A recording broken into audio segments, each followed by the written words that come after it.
Assalamualaikum warahmatullahi wabarakatuh.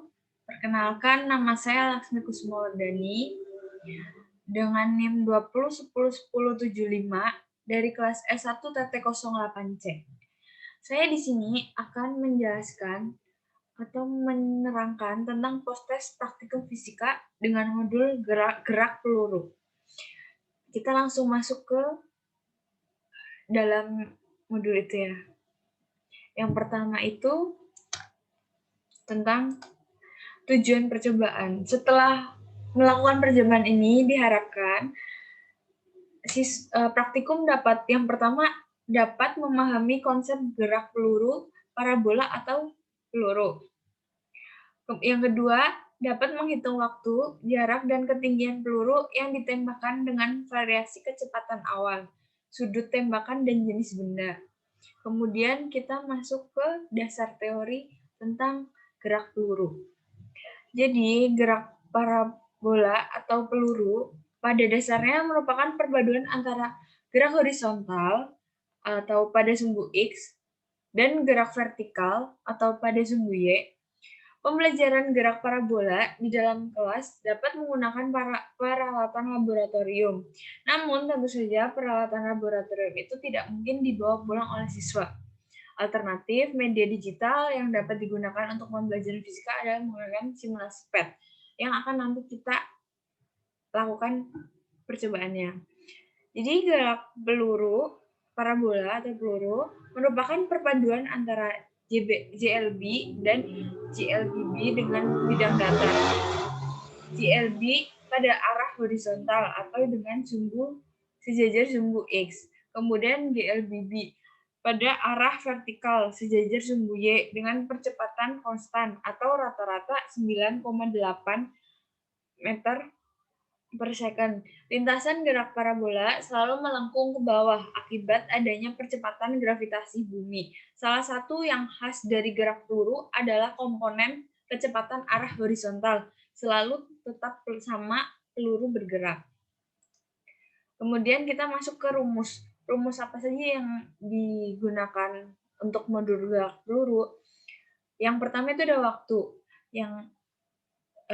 Waktu untuk maksimum, yaitu disimbolkan dengan TP, kemudian V0 dengan sin theta per G. G itu gravitasi. Kemudian ada ketinggian yang dilambangkan dengan H max, yaitu VO2 sin 2 theta per 2G, atau 2 dikali dengan gravitasinya.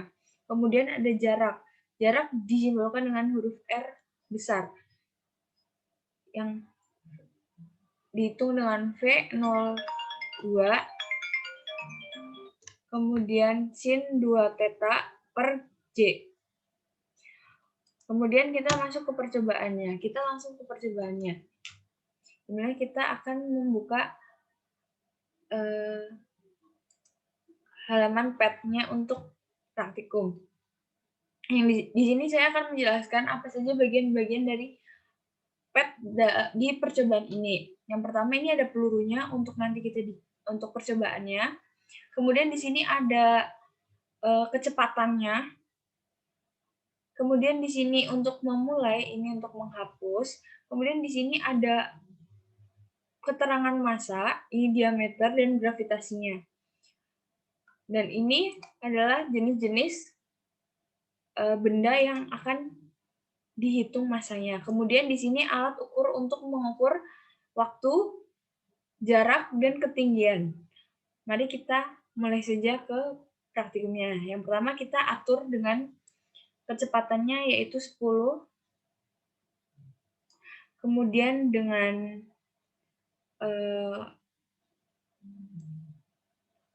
sudut 45 derajat. Karena kita akan mengukur modul tabel 3 untuk menentukan massa, ketinggian, dan jarak maksimum menggunakan beberapa jenis massa ini. Yang pertama kita akan menentukan cannonball. Kita langsung saja.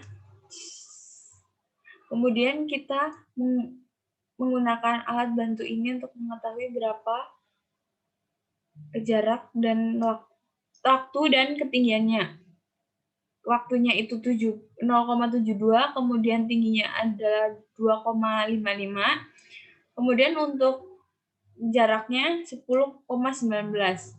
Kita isi semuanya, sudah. Setelah itu kita hapus, kemudian kita menggunakan masa apa ini selanjutnya? Golf ball. Dengan kecepatan dan derajat yang sama. Kemudian kita mulai pelurunya. Kita cek. Untuk waktu masih sama dan ketinggian masih 2,55. Kemudian untuk jaraknya 10,19. Sudah? Kemudian kita lanjut ke percobaan berikutnya, yaitu baseball. Kita pilih baseball. Dengan masa 0,15, kita luncurkan pelurunya, kemudian kita hitung.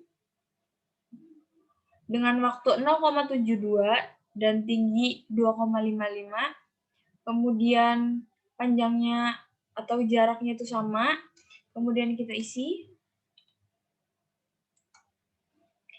Setelah itu kita mengukur football. Kita hapus dulu.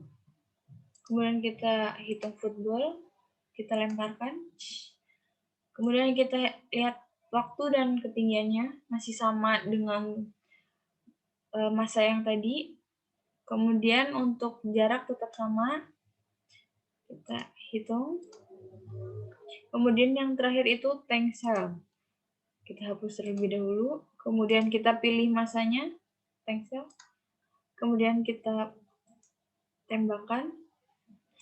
Dan dengan waktu dan ketinggian sama, kemudian untuk jarak tetap masih sama, kita isi. Nah, kemudian kita masuk ke perhitungan. Untuk perhitungannya itu sudah ada rumusnya di dasar teori, dengan TP itu adalah waktu, kemudian R itu jarak, H max itu ketinggian. Untuk waktunya itu V0-nya itu 10, sin tetanya 45 derajat, kemudian gravitasi menggunakan 9,81 yang menghasilkan 10 dikali 0,5 akar 2 per 9,81, yaitu 0,72. Kemudian untuk jaraknya, V0 kuadratnya itu adalah 10/2, sin 2 tetanya adalah sin 2 dikali 45 derajat, kemudian gravitasinya masih sama 9,81 menghasilkan 100 dikali sin 90 per 9,81 yang menghasilkan 10,19. Kemudian untuk ketinggian maksimal V02-nya itu adalah 10, kemudian sin kuadrat tetanya itu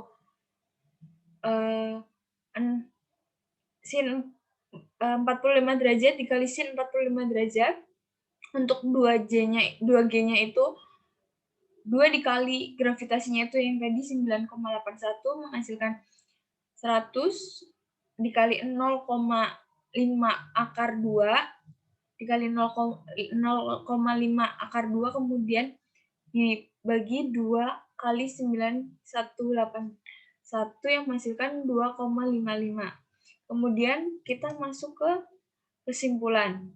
Jadi kesimpulan yang saya dapatkan, yang pertama itu semakin besar sudut dan yang diperlukan oleh suatu benda, maka waktu, jarak, dan ketinggian akan semakin besar, begitu pula sebaliknya. Kemudian sudut dan kecepatan awal yang menentukan waktu, jarak, dan ketinggian suatu benda, yang menentukan suatu benda. Yang ketiga, semakin besar sudut yang dibentuk, maka peluru yang ditembakkan semakin dekat atau semakin pendek jarak peluru terjatuh. Cukup sekian dari saya. Apabila ada kesalahan kata atau banyak kurangnya mohon dimaafkan. Wabillahi taufiq wal hidayah. Wassalamualaikum warahmatullahi wabarakatuh.